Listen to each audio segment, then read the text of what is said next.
Thank you, everyone, for tuning in today. My name is Zach Mayo, one of the co-founders here at RelishCareers. This is part of our MBA applicant webinar series, and we are very lucky and excited today to have Andrea Sparrey from the Sparrey Consulting Group joining us. She is the founder and CEO of the Sparrey Consulting Group, as you might have guessed from the name. She obtained an MBA from the University of Chicago Booth School of Business in 2003.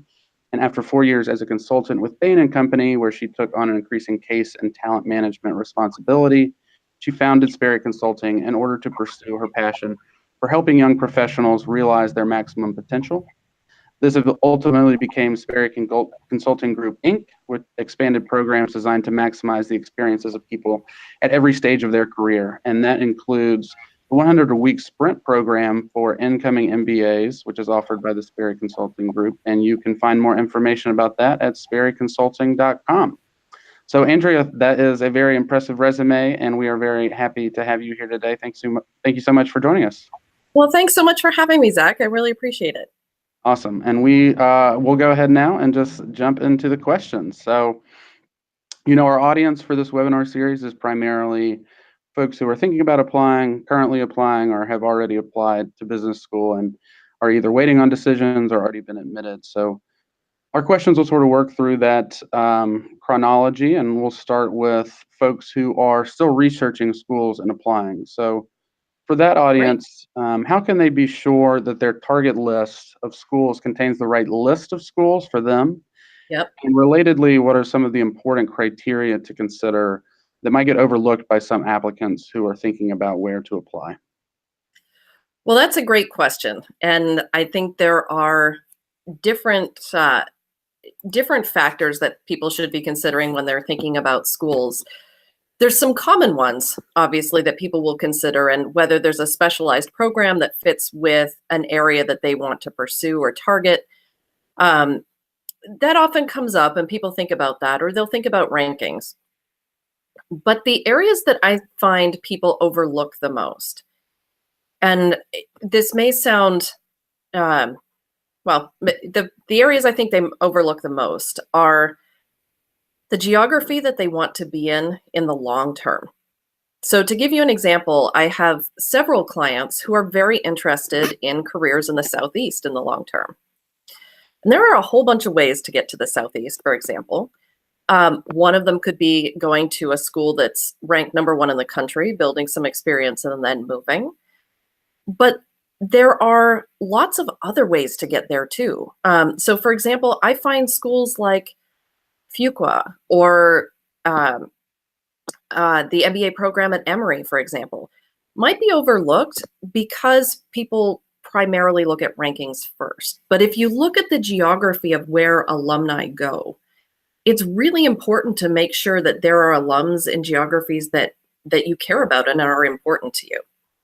Now, as someone who's moved across the country and lived in a whole bunch of different places, an MBA from a number of schools can take you wherever you want to go. It really depends on your networking skills and the relationships you build over time.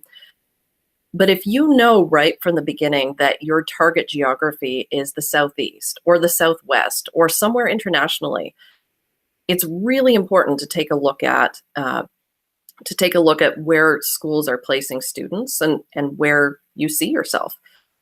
I think the other thing that's often overlooked, because it's really hard to learn from a website, is how good you feel when you're actually on campus, and when you think about your fit with students, how well your values align, how well your interests align, your learning style. If, for example, if a student is going to a place like Chicago, it's really important that you're someone who loves having your ideas challenged. There's a big difference between that and competitiveness, and I get a lot of questions about that. But to me, the importance of being in a class where people feel confident and comfortable challenging each other is really important. Some people like learning that way, and other people don't. The same goes for the case method. I think it's incredibly important if you're going to a school like Darden or HBS, where there's a case method, that you really sit in that class and make sure that it feels like the right thing for you. Those are two of the areas. certainly that I think people might overlook. Yeah, absolutely. I think that's great advice, and the geography aspect is something that we haven't heard from other panelists, and so I'm glad that you brought that up. And certainly taking that sort of long-term view, and remembering obviously that the rankings are sort of a one-size-fits-all system, and the rankings are not necessarily the rankings for you. And then That's one of the certainly, benefits of being older, Zach, is that you have the benefit of knowing how things exactly. might evolve over time. But the point with geography too is that things change, right? You may Yeah. go to school. I had a client last year who picked a school because of its proximity to her family, which was a really important factor to her, and she had thought about that. And I don't know if it's fate or what it is, but within a couple of weeks of attending school, she has met someone who's very important now in her life, who lives in South America. So you make choices and things change, right? And so you want to, as an applicant, you also want to know that you're someone who can be flexible and change as things go. That's going to make your career a success no matter what you do, but you can still think about those factors. Absolutely. Yeah, I think it's difficult. Hindsight is 2020, and having both applied to schools before, it's a bit easy for us to say. But yeah, I think it's certainly important to remember the MBA is a lifelong investment, Yep. and a lot can change in a few years. So, great advice, I think. Now, for those students who have applied or have built their target list and sent in their applications and maybe waiting at home, sitting on their hands, waiting for admissions decisions, is there Yeah. anything they can do to improve their prospects and prepare themselves while they're waiting? Yeah, absolutely. There are a lot of things that people can do during that period between submitting an application and hearing back from the schools. And one of the ways that we encourage people to think about it is to recognize that the recruiting process for internships starts about 9 months from now, if you're fortunate enough to be going to school. And so your resume, which is a representation of your body of work, should never be stagnant. That doesn't mean that you necessarily have to be taking on a whole bunch of new initiatives at this point, but it is a chance often to explore leadership opportunities, to maybe do some international volunteer work or start planning for it, to even consider the kind of legacy you want to leave with your employer.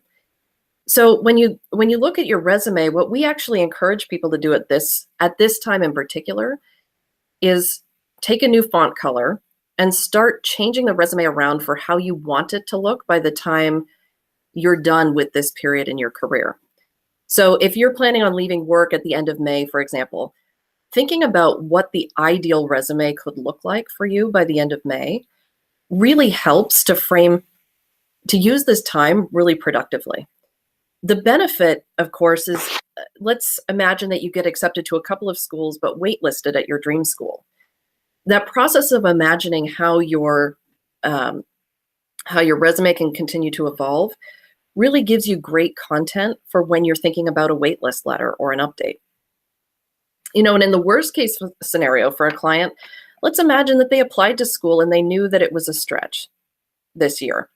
If you're already working positively towards new accomplishments, you have a completely different profile potentially if you're in the position of reapplying a year from now. So there's a whole lot that can be done. I would encourage everyone who has just applied or in that period of waiting to actually stop first and recognize the incredible accomplishment that they've just achieved by pulling this together and putting their entire life on paper for someone else to review. It's a really tough process and a lot more emotional often than people expect. And so that's the first thing actually we encourage people to do before anything else, is to pause, to thank the people around them that have put up with them during the time of applications, and then to start thinking about what comes next.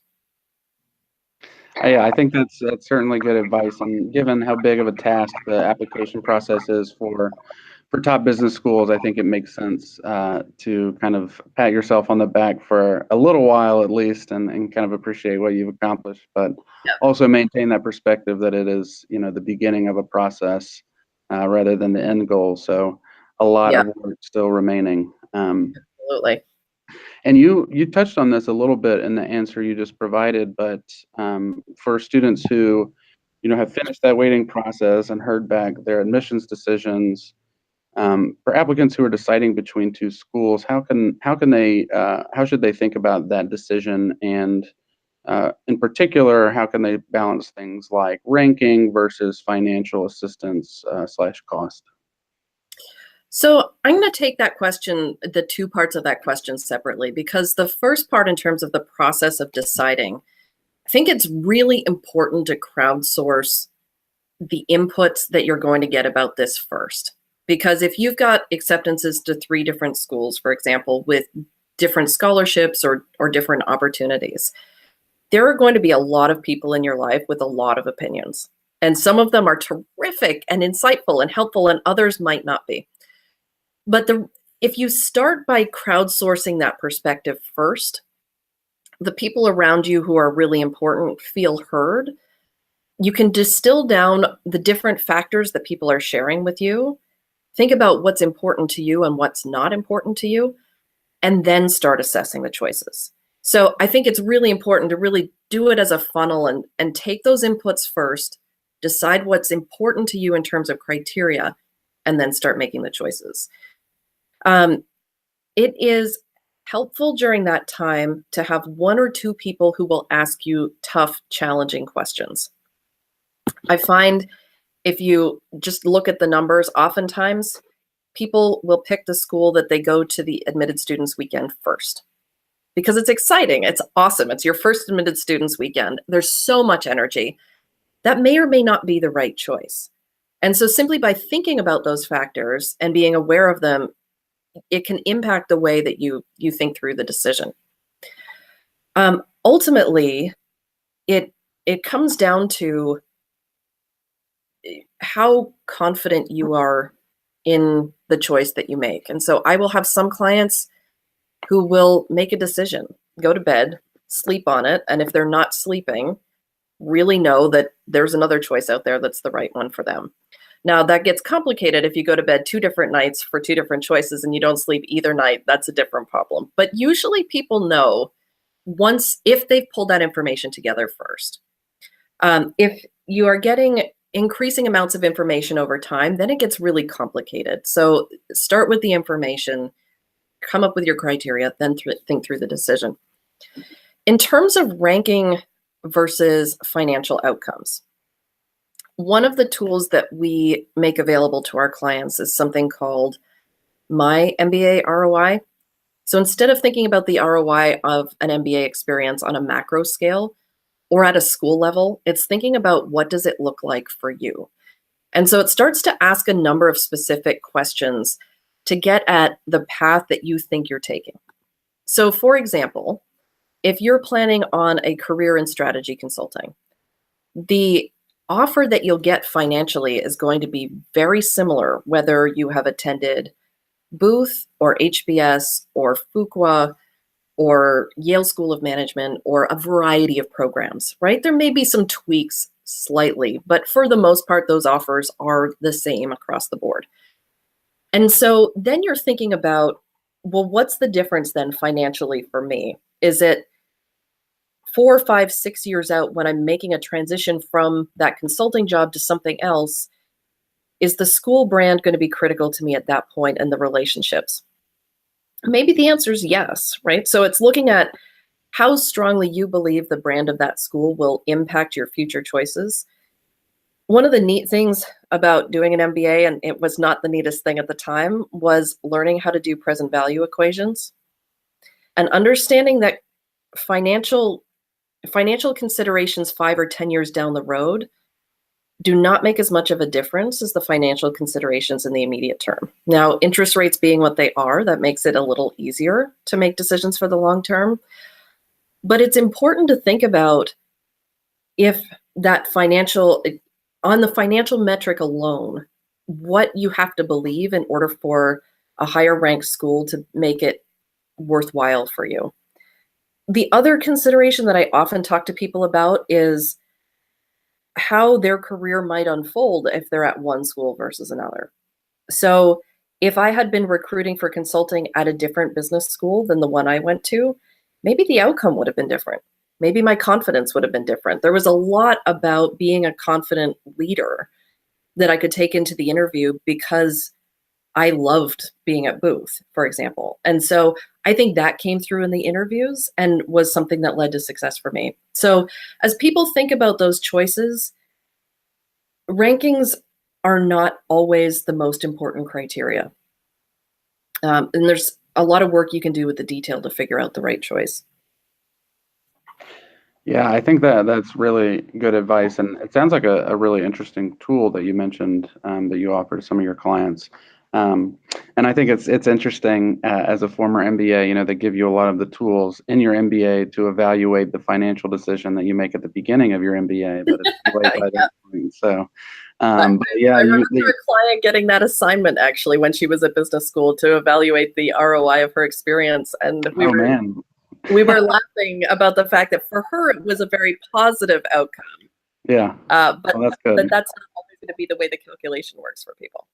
Yeah, well, that's a good way of thinking about it, and certainly taking the long-term view, I think, is a good approach there, and not making the decision on a single criterion. Great. So, for our next question is for students in a similar situation, maybe a little less advantageous, but what would you say are some best practices for candidates on wait lists? And do you have any advice for students who were offered admission at one or more schools but are waitlisted at maybe their dream school or a more desirable location?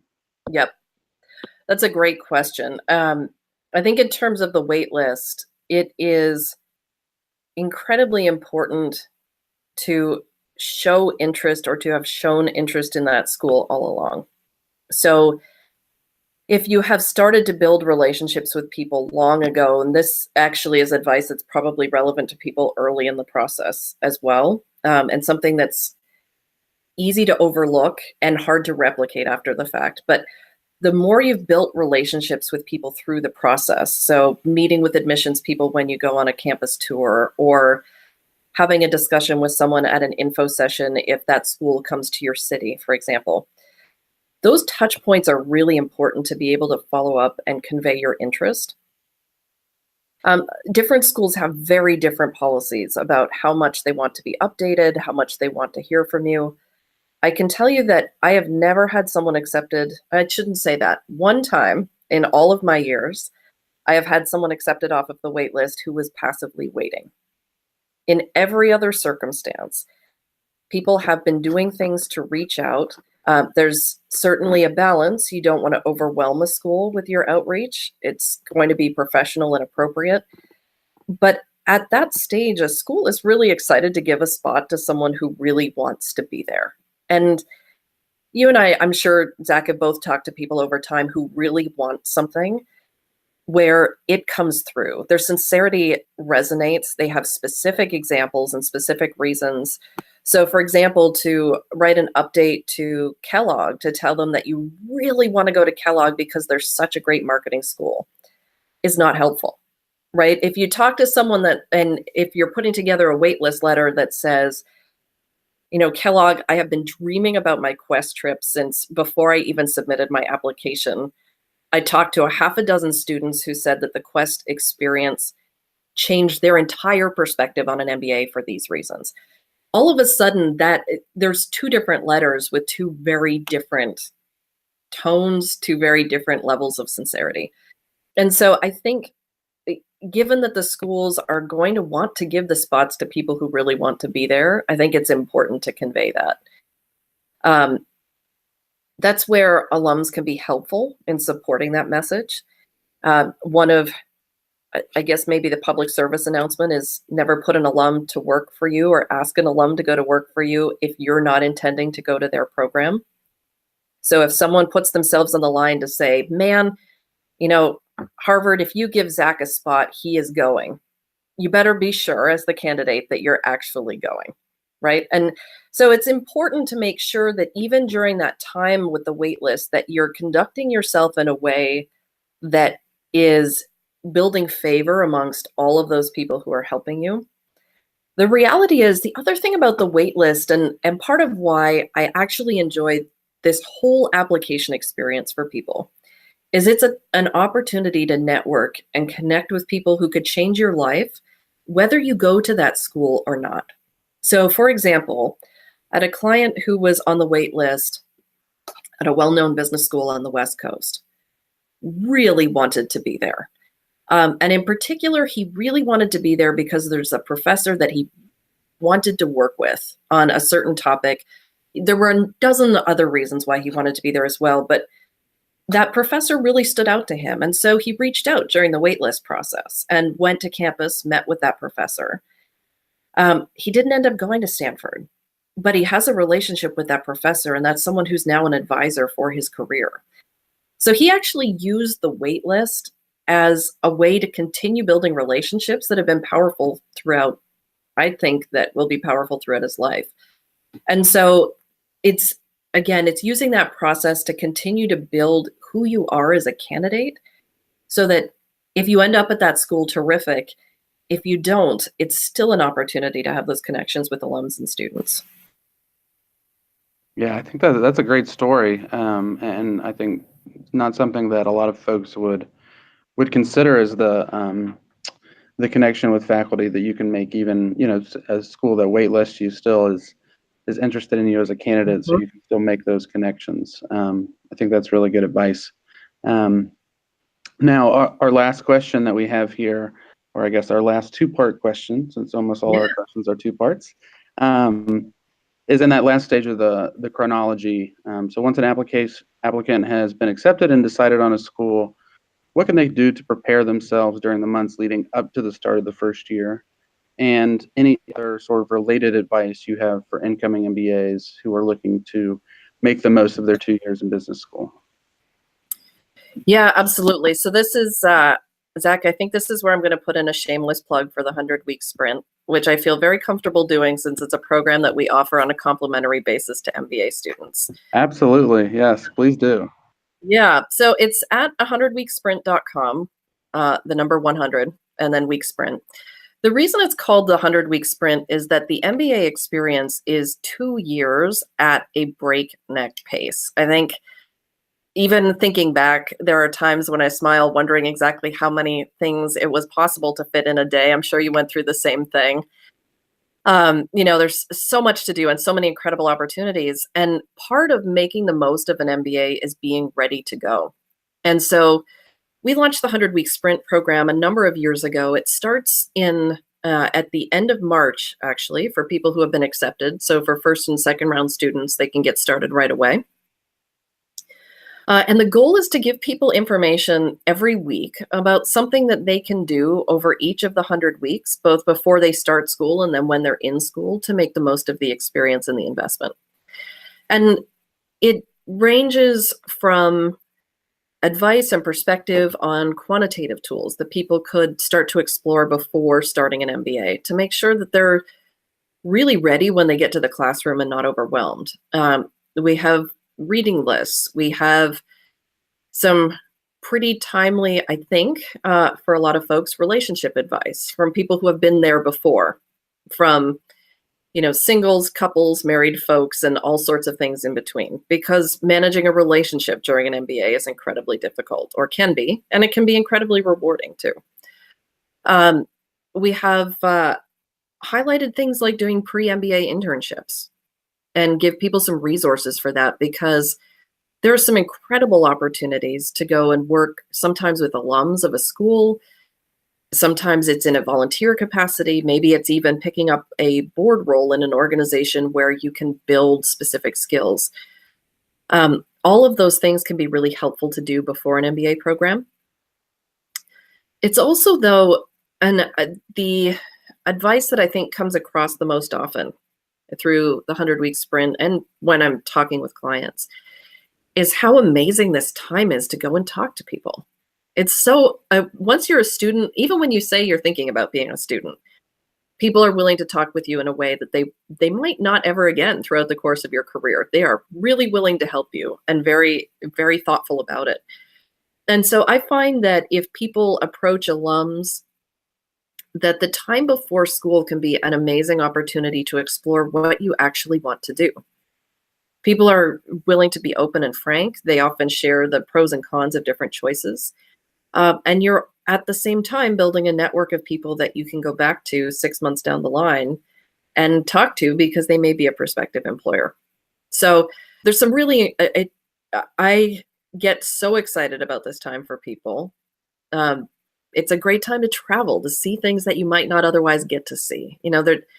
We don't all get a chunk of time off quite like the time maybe before business school. And so that can be an amazing opportunity as well. For some people, they start a business before they go or do coding classes. But it's thinking about, it all starts with being really clear on what your goals are for an MBA. And if you're not sure, which a lot of people aren't, there are some broad goals, but they're not really entirely sure. It starts with taking the time to figure those goals out first so that your efforts are really directed towards something that you're going to care about in the long term. Yeah, I really like that framework, and I think thinking about the MBA as this sort of 2-year window to take advantage of is a really good way to think about it. And contacting alumni, I can certainly speak from my experience that folks are more than willing to help you out when you have that student status, and that does not always last. So take advantage of it while you can. And certainly also make sure to check out the 100-day sprint at 100-day sprint. 100-week sprint, 100-day sprint. Yeah. Sorry, 100weeksprint.com. Sorry about that. No, that's fine. That is it for the questions that we prepared for you today, Andrea. I want to thank you again for participating in the webinar series and helping us out and providing some really valuable insight to our audience today. And again, you can get more information about the Sparrey Consulting Group at sparreyconsulting.com. Thank you so much, Andrea. Great. Thanks, Zach, for having me. I really appreciate it. All right.